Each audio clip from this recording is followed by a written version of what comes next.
When Starbucks needs to determine exactly where each of its 130,000 baristas are needed and when across its thousands of locations, it doesn't just guess, it uses high-tech software. Software that often takes no account of the human needs of its employees, especially low-income or single parents whose lives are increasingly being upturned by absurd and erratic schedules. To discuss the problematic rise of automated work scheduling in all kinds of industries, we're joined by Sarah Madden, an organiser for Starbucks Workers Union and a former Starbucks barista, Annie Lowry, a reporter with the New York Magazine, Carrie Gleason, the director of the Fair Workweek Initiative at the Centre for Popular Democracy, and over the phone is Alison Montgomery, a Starbucks barista.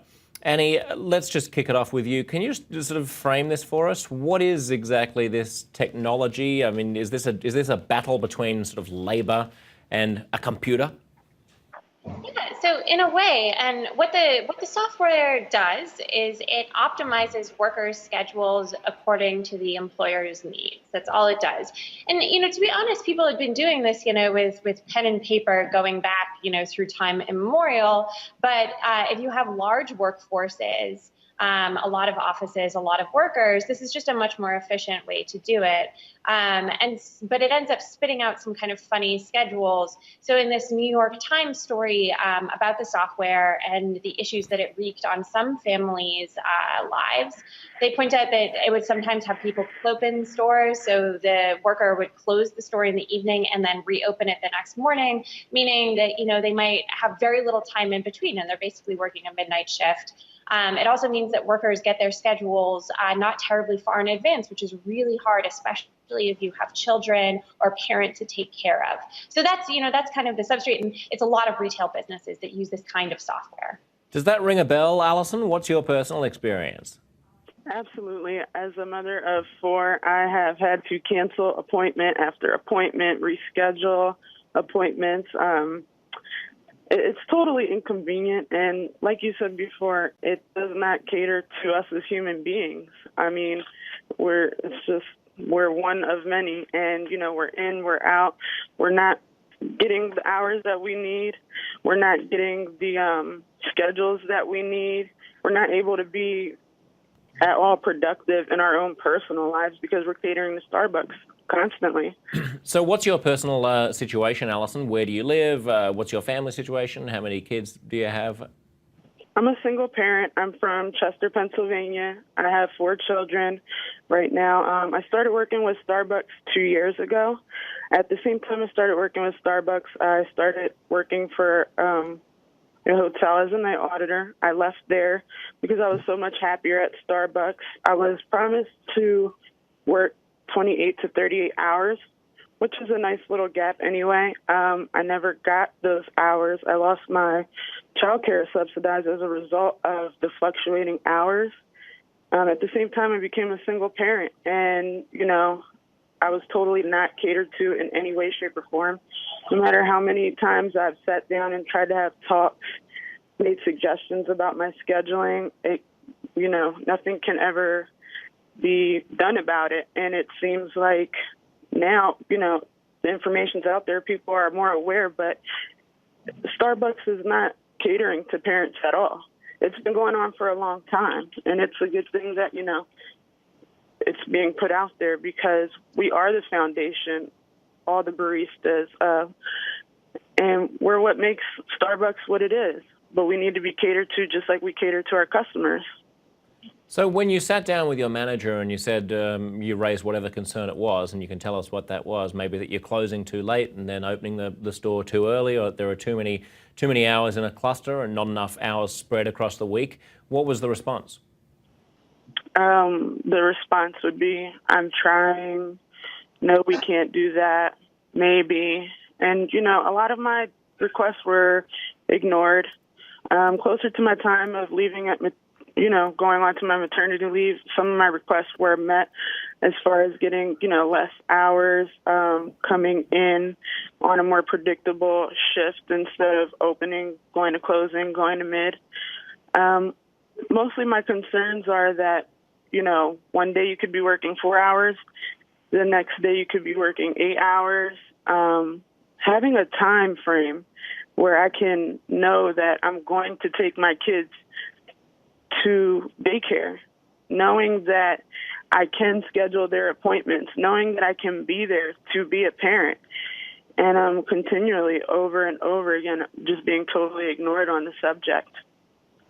Sarah, you're a former barista and a union organizer. I've worked in crappy jobs throughout my life. When I was in my teens, I worked at a bakery that opened at 5 in the morning, and I would get there at 4 o'clock, and it would stay open until midnight. But you know what? They would tell me to get there at 4, and then I would leave at noon every day, and I would be replaced by someone else. And there was certainty there. There was clarity. Why isn't that possible? Why are people having schedules that are constantly shifting? Well, it's actually a great business plan. Starbucks is able to implement just-in-time scheduling, which provides them with the most benefit. They're able to cut labor costs dramatically and keep them low. Oftentimes, we would be understaffed in my store. We'd be working, doing the jobs of 7 people with only 3 workers. And we were always told there's not enough labor. There's not enough labor, and that means there's not enough hours to give to other workers. And this is a cost-cutting initiative, and it's beneficial to Starbucks, but this is a multi-billion-dollar company that rewards its shareholders. And we've seen over the last 3 years, specifically after the regrouping after the economic recession, that Starbucks is generating more and more revenue each year, and the workers are getting their hours cut, they're being placed under more stressful conditions. It's really exhausting to work at Starbucks, even though, as Allison mentioned, it's really fun too. We love our coworkers. Our regulars, especially the good ones, are fabulous. We have a great time. It's a fun, high-paced job. But that unnecessary stress can cause you to burn out, to be snappy, to mess up, and to hurt yourself. And Carrie, Starbucks is generally thought of as being a pretty good place to work. It's no Walmart. It's a place that provides workers with some of the benefits that other industries don't. The question is, why is this happening in this particular sector of the industry? Is it isolated to just that company, or is it pervasive throughout all of the comparable companies in other industries? The practices that have been spotlighted with Starbucks are not just common, they're pervasive and growing throughout the service sector.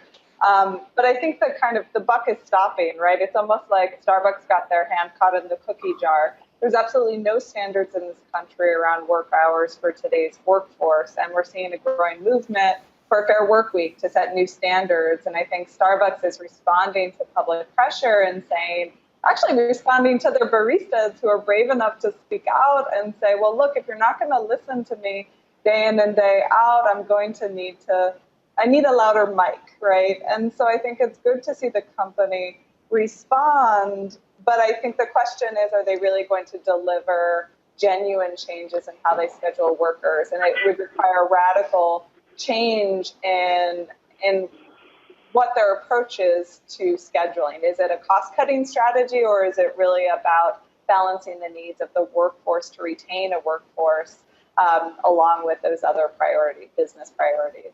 Annie, I've heard about companies that actually will send a worker home if sales are slow, for example. I'm not talking about Starbucks here. I'm just talking more broadly about the economy at the moment, where if you come into work, you may have put your child in childcare, and you may have then made your way to work, and it may take an hour or two. You may be taking public transport, and then you get there, sales are slow, and so they just send you home. It strikes me that increasingly the rights of people to expect a reasonable number of hours worked for a reasonable amount of pay are being eroded. For me, that's almost an inversion of what it means to be an entrepreneur versus a worker. The reason you go into business and buy a company is because you might be able to make a whole lot of money, and then on the other hand, if it doesn't work out, you're not going to make a lot of money. If you can then just tell your workers who just showed up, actually it's a bad day, just go home, you're sort of forcing the worker to actually shoulder the burden of the risk that you chose to take when you went into business. What's going on here, big picture? Absolutely. So the big picture issue is that there's been no wage growth for these workers. As a general point, the labor share of income has been falling. Companies across the board have been able to squeeze low-wage workers. They've been hiring more of them, but they've been paying them less And the issue is just that in a lot of cases, these companies expect a lot of churn. They don't treat workers terribly well. They don't afford them anything close to a living wage. They don't give them protections. They ask them to show up at work at, suddenly, can you work 2 a.m., starting tomorrow, whatever else it might be. And the worker has no bargaining power in many cases to sort of argue back and say, no, I have these protections and you need to treat me in this way. So it's an economy-wide issue at the lower end of the labor scale. These workers are just, they're really getting squeezed. And I think that the big issue is that, there's been a decline in unionization, which obviously erodes their bargaining power. And there's just a lot of workers who remain unemployed. And so, if you are willing to send a worker home, say that worker finally quits, it's pretty easy for you to replace them. So it's not just a Starbucks issue. It's an issue for all sorts of low-income workers. And the hard thing is, it's not that there aren't policies that couldn't ameliorate this. It's that in many cases, they don't seem politically possible to pass at this point at a federal level. That said, I do think that the one kind of upside to some of this is that you've seen a lot of movement at the state and local level to do things like raising the minimum wage, which is really, really important for this. And in some cases, you've seen these sort of like public campaigns start to make a difference with some fast food chains. And there's a lot that could be done. It's just the macroeconomic situation is not great for the worker right now. And the businesses are really have the upper hand in those labor negotiations. I want to look at some comments that are coming in from viewers as they watch this online. Rona Berry-Marin writes, when I worked in a call centre, scheduling software was definitely utilised. My last employer's demands were that you had to work mandatory overtime. Boring File Clerk says, technology was meant to help with human interactions, but it's only taken the humanity out of the equation. And Darnell says, people are a large part of what makes a successful business. Managers who don't recognise that fail the business and the workers. I wonder, Annie, whether that's also part of the equation, that the art of being a manager used to be, and maybe I'm being nostalgic, that you would manage your people so that they felt committed to what you were doing, that they were reasonably happy, that they were reasonably productive, and the bottom line was conceived of as being something that operated over a longer term than just the immediate week's labour costs, and that you weren't only focused on how you could drive down labour costs, you were also focused on whether or not you had happy people doing a good job. Yeah, absolutely. And there's all sorts of research about, like workers who make a little bit more money, who get a raise, who have stable work hours are better workers. But these companies have in many cases just made this kind of crass calculation that they are willing to have somewhat less effective workers, that they have a lot of power to pay them less and to give them relatively few protections and relatively few things that help improve their qualities of life. And they're just willing to have a lot of churn in workers and, some worker dissatisfaction. And that's the really hard part. Yeah, it's absolutely true. And I think especially if you look at kind of higher income workers, people who are maybe making a salary, maybe making, $60,000 a year, something much more like a middle class wage. There you see where corporations do really try hard to retain those workers. And the issue is, when you're paying somebody just a little bit above minimum wage or minimum wage, you try a lot less hard. And that's one of the really tough things about these jobs. I read an article in the New York Times recently which partly inspired this segment. It was about the struggles of a 22-year-old Starbucks barista named Jeanette Navarro. She's a single mother. And in the article, she says, you're waiting on your job to control your life. She goes on to elaborate how the scheduling software impacts her family, like how much sleep her son is going to get and what groceries she's going to be able to afford, simply on the basis of what her manager's software tells her the hours she should work are. Alison, does that sound familiar to you? Oh, absolutely. 100%. She hit the nail on the head. As a single mom, or any parent, not even just a single parent, you are at the mercy of your scheduling. For instance, I had an incident where my car was taken away and I had to commute to work, 2 buses to get to work. Here I was in my neighborhood, which is not safe at all. Getting up as early as 3 o'clock in the morning to get the kids to the sitter so I can make the bus to get to work. And like I said, you're at the mercy of the software. I'm sure the managers are to some degree too. I mean, we can't totally point the finger at them. They're also working out the best they can do, although Starbucks can do better. What impact has it ultimately had on your life? Ultimately, I'm not able to parent the way I'd like to. I would love to, just have a normal schedule, something I can look forward to. I want to move up with the company. I can't do that because my schedule is not reliable, and I'm not able to commit to the job the way I want to. Ultimately, it started off as a really great experience. Now it's kind of not such a great experience. I like to be, a productive member at my store, at home, just doing regular things that you would expect to do as a working person. Do you like your job, Alison, when you're actually there, when you're actually doing it? I love my job. I'll be the first one to tell you that it's, out of all my jobs I've ever had, this is my favorite job I've ever had.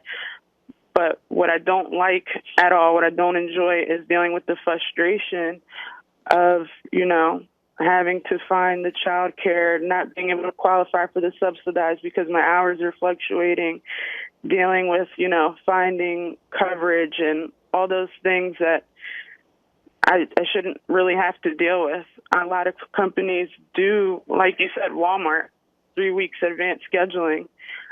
If they can do it, why can't we? We're definitely looked towards, a lot of people look up to Starbucks to be that company that is, has so much integrity. And we're missing a really big foundation piece with, the treatment of the employee. We do so many other wonderful things. We should be able to definitely take care of this. You just mentioned your ability to get subsidies and so on. And I think this is something that people often forget, which is that if you're filling out a form because there is some kind of benefit that you're entitled to, and you're not able to say exactly how much you earn a week because it always differs, and you're not able to say what hours a week you work because it always differs, it complicates the matter of applying for things to which you're entitled. That it sounds like that's an experience that you've had. That is absolutely the experience I've had. I had subsidized when I started working with Starbucks. I told, the subsidized people, these are the hours I'm going to have. I never got those hours. They're constantly going from they were going from 30 to 18 and after a while I couldn't provide them with the income proof that I needed, and I got cut off. And, it's frustrating. I can't tell you how many times I've had to panic before work, getting a babysitter or, calling out, being late.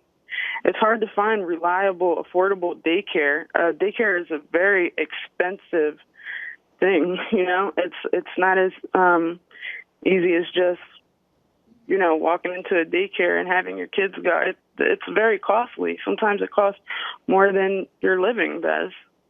How do you manage with daycare when you can't know with more than a day's notice or so exactly when they're going to need it and when you're going to be able to pick them up and when you're going to be able to drop them off? To be honest, that has been the biggest problem I've had working is, childcare, reliable childcare. Some days I don't have anybody to babysit. Sometimes I have to beg family members, friends. Right now, one of my coworkers has her kids staying with me while she goes to work. She actually stayed with me for a week just so she could commute back and forth to work, normally, like people do, get up and go to work and come back. And, we've been helping each other. She babysits for me. I babysit for her. I mean, I can't really say what I've been doing it. Sometimes I'm just winging it, to be perfectly honest. Sarah, the backdrop to this entire thing is that we have a non-unionized, essentially, workforce, and the companies can pretty much do what they want. And if someone like Alison doesn't like it, they can walk, and there aren't really many other options. What's the alternative? Well, for Starbucks workers, the alternative is to organize with your coworkers. This is really hard because Starbucks has a great union busting kind of PR and messaging that they've been caught using and implementing. The fines are minimal for the company, so the incentive to continue to union bust is still there. What's the message, Sarah, when you say they're union busting? What's the message that they're sending to employees to discourage them from unionizing? Often it's, we don't want a third party intervening between our relationship. You can always come and talk to us. Workers like Allison and myself, we can always tell our store manager our hours aren't to our liking. We can work on our schedules. These are empty promises. They'll also say that unions are just taking your dues money. They just want your money. They're a business. They'll say things, there's a gamut of excuses. We provide the best services, we're a good job, you're replaceable. There's a lot of things that will intimidate a worker to speak up and organize with each other. So one of the things with the Starbucks Workers Union is we encourage just coworkers to get together, to meet outside of work, to discuss issues that they're having at work, and to take action at work. We really encourage direct action because we're the workers. We have the ultimate control over the service, people getting their lattes, we have the relationship with our customers. So we can tell customers, call into the partner resources, explain the situation here for us.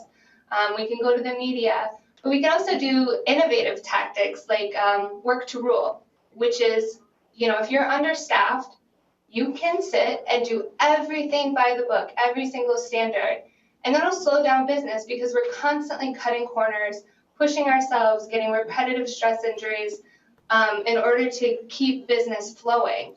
But if we do work to rule tactics, we can slow down business so the company has to address the issues like understaffing or poor scheduling because we've cut into their business. So the incentive is then there for the business to address these issues. Carrie, it's a little bit harder though. Sorry. Carrie, I just want to get Carrie in before we wrap. It strikes me that this is not a Starbucks issue. This is not a specific issue to any one company or industry. This is part of a broader, lay of the land in which it's become harder and harder to get a job. The economy is not great, and there are a whole number of industries where you're essentially expendable and you're competing very, very forcefully against a whole bunch of other people who have your talents. It might be good at the top end of town if you're working on Wall Street, but there are all kinds of problems. Is there a broader context that you can put this in before we wrap so that it doesn't just seem like we're bashing on Starbucks?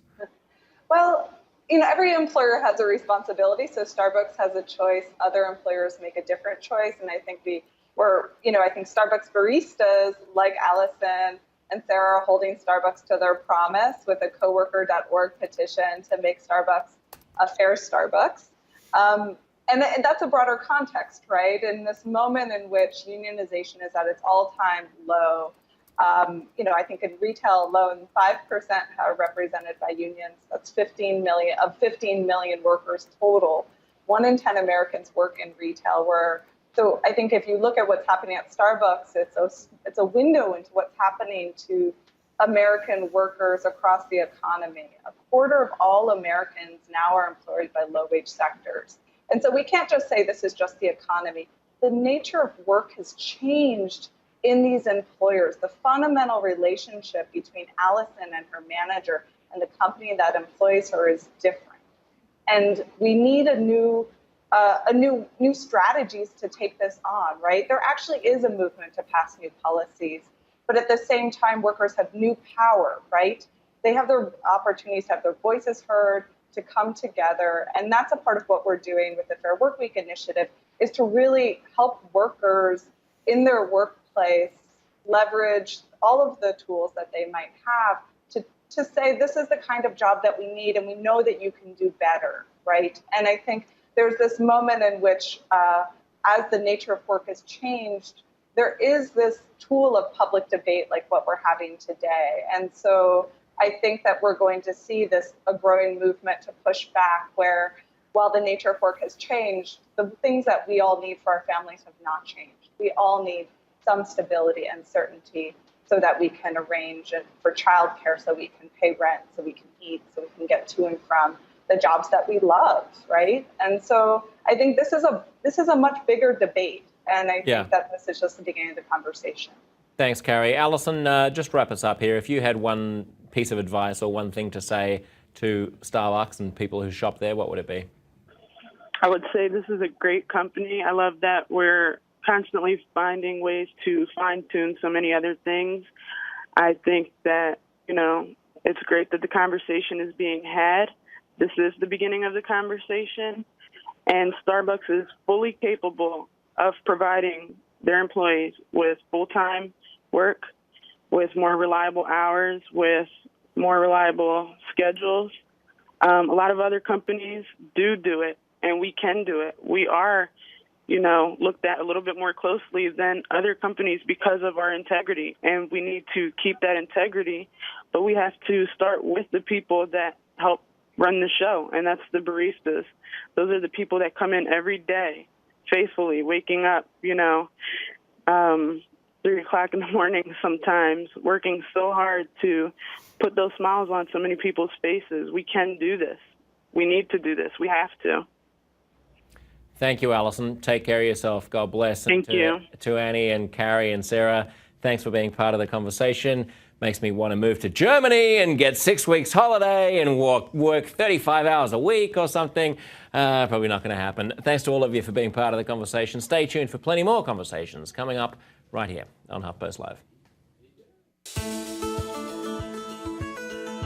I think that community-based discussion, like the kind that will be generated on HuffPost Live, is incredibly helpful to the movement for equality. It's by talking to people, engaging with folks, that we change hearts and minds on the issue. And so I'm particularly excited about HuffPost Live.